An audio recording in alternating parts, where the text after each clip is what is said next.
ఎలాగైనా బదనాం చేయడానికి వీళ్ళే చిన్నపిల్లలు తినే ఆహారంలో కూడా విషం కలిపేసినా మనం ఆశ్చర్యపోకర్లే.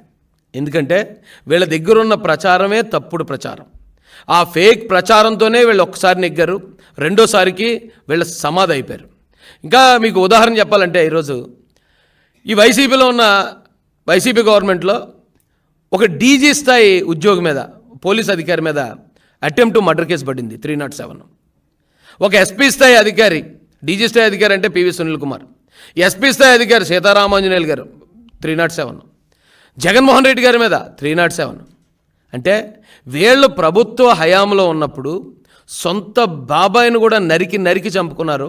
ఈ రోజున ఎక్కడో ఒకవేళ తెలియని పరిస్థితుల్లోనో క్షణికావేశంలోనూ జరిగే నేరాలని శాంత స్వరూపుడైన నారా చంద్రబాబు నాయుడు గారి మీద వేస్తున్నారండి.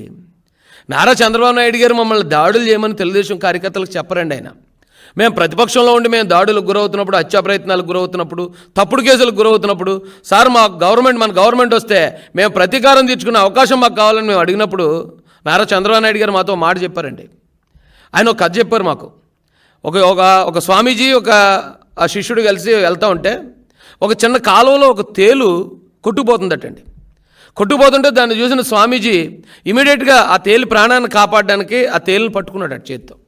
పట్టుకుని దాన్ని ఇలా ఒడ్డు మీద చేర్చేలోపే 10-15 సార్లు దాన్ని ముళ్ళు గుచ్చేసిందట ఆయనకి, స్వామీజీకి. అయినా కూడా స్వామీజీ ఆ తేలిని బయట విడిచిపెట్టాడు. అప్పుడు శిష్యుడు అడిగాడట, స్వామీజీ మీరేమో దాన్ని ప్రాణం కాపాడదాం అనుకున్నారు, అది చూస్తే మిమ్మల్ని ముళ్ళు గుచ్చేస్తుంది కదా అంటే ఆయన మాట అన్నాడట, ముళ్ళు గుచ్చడం అనేది దాని నైజం, కాపాడడం అనేది మనిషిగా మన నైజం.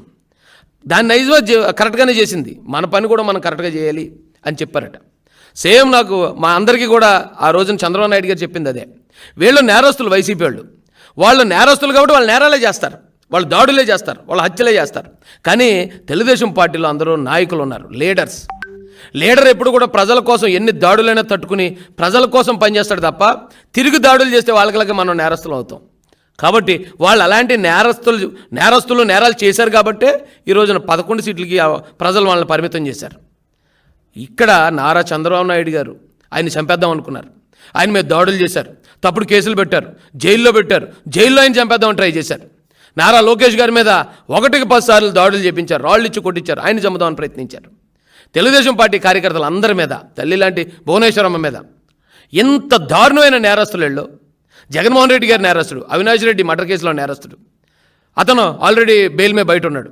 ఈ అనంతబాబు అనేవాడు చంపేసి డెడ్ బాడీ ఎమ్మెల్సీలు, ఎమ్మెల్యేలు, మంత్రులు, అంబటి రాంబాబు మంత్రి మహిళలతో అసభ్యంగా ప్రవర్తించాడు. గోరంట్ల మాధవ్ ఎంపీ మహిళలతో న్యూడ్గా వీడియో కాల్ మాట్లాడుతూ దొరికేశాడు. ఇంత నేరస్తులని ఈ భూతాలన్నింటినీ 2024 ఎలక్షన్తో మొత్తం సమాధి చేసి పారేశారండి నారా చంద్రబాబు నాయుడు గారు. అలాంటి వ్యక్తి ఈ రోజున రాష్ట్రాన్ని అభివృద్ధిలోకి తీసుకెళ్తా ఉంటే ఇది నేరాంధ్రప్రదేశ్గా మారిపోయిందట.